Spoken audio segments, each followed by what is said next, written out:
Israeli pilots की जानिब से बड़ी बगावत का ऐलान कर दिया गया है। 1000 से ज़ायद इसराइली पायलट्स ने जंग लड़ने से इनकार कर दिया है।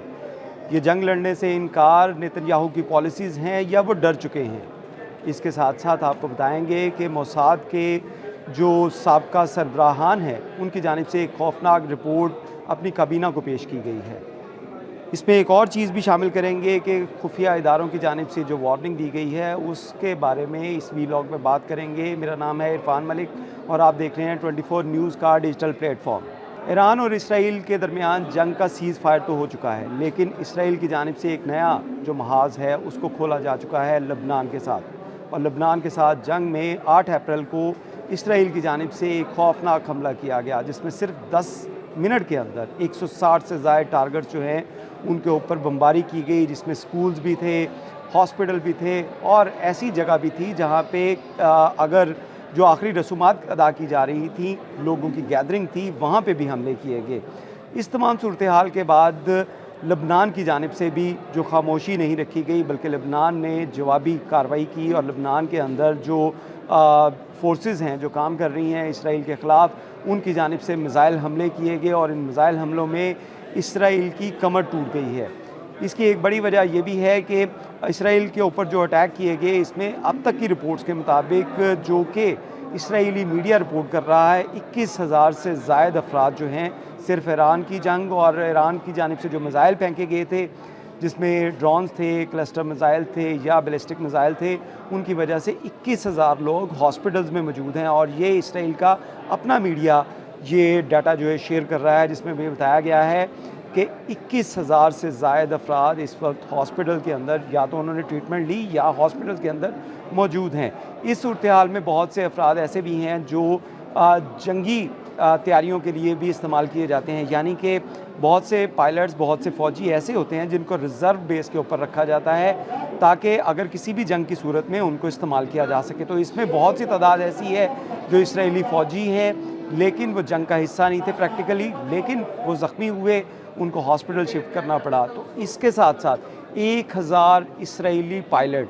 जी हाँ, ये 1000 इसराइली पायलट जिनकी जानिब से एक जो है वो ख़त काबीना को भिजवाया गया है, जिसमें ये कहा गया है कि वो नेतन्याहू की इस पॉलिसी और इस जंग का हिस्सा नहीं बन सकते। उसकी एक बड़ी वजह ये बताई जा रही है कि इसराइली जो फ़ौजी हैं वो इस वक्त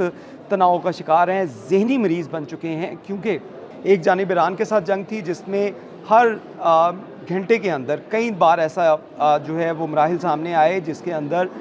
जो सायरन बजे और उनको बंकर्स में छुपना पड़ा। तो ये एक ज़हनी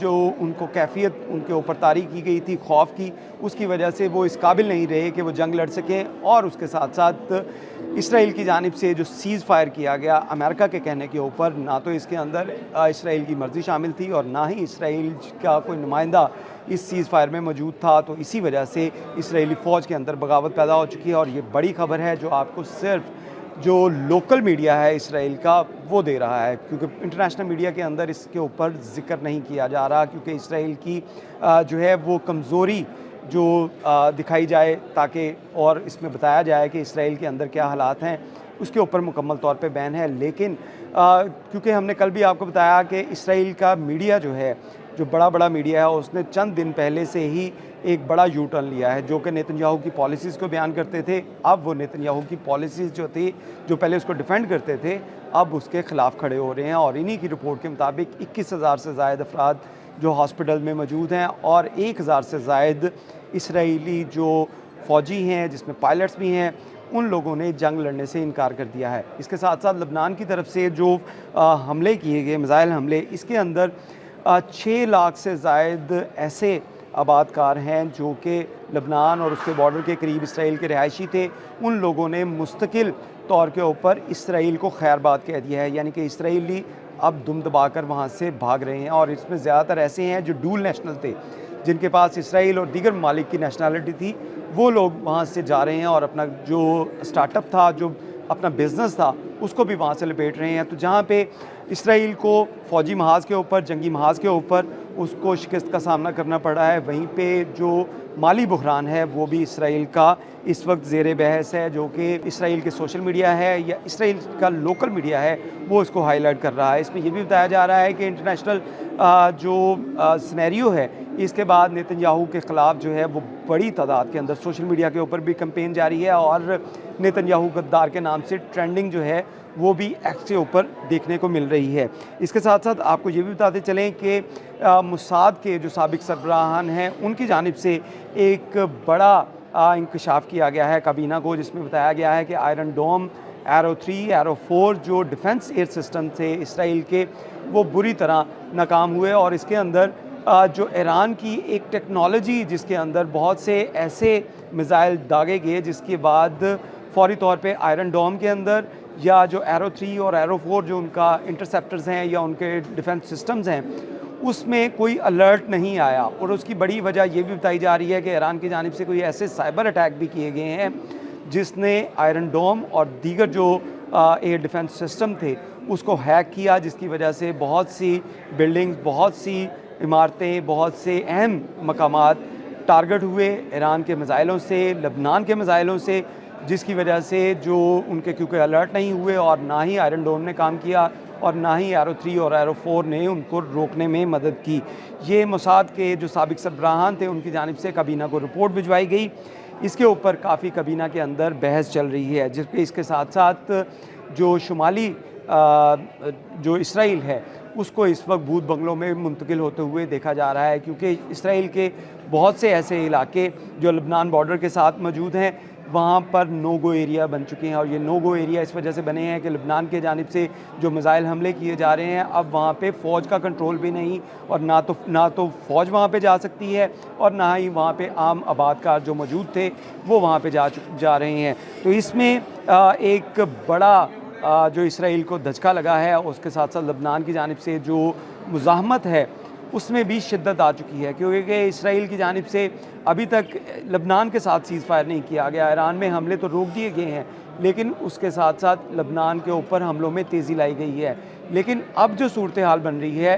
जो इसराइल और इसराइल के जो सरबराह हैं नेतन्याहू, इनके ख़िलाफ़ घेरा तंग हो चुका है, क्योंकि अवाम के अंदर जो है वो इस वक्त शदीद गम गुस्सा और अपनी हुकूमत की पॉलिसीज़ के ख़िलाफ़ वो खड़े हो चुके हैं, मुजाहरे जारी हैं और ये तमाम चीज़ें जो हैं वो नेतन्याहू की पॉलिसीज़ के ख़िलाफ़ हैं, क्योंकि उनकी जानिब से ये कहा जा रहा है कि नेतन्याहू अपनी सियासत को बचाने के लिए ये तमाम एक्टिविटीज़ कर रहे हैं, जंगें छेड़ रहे हैं,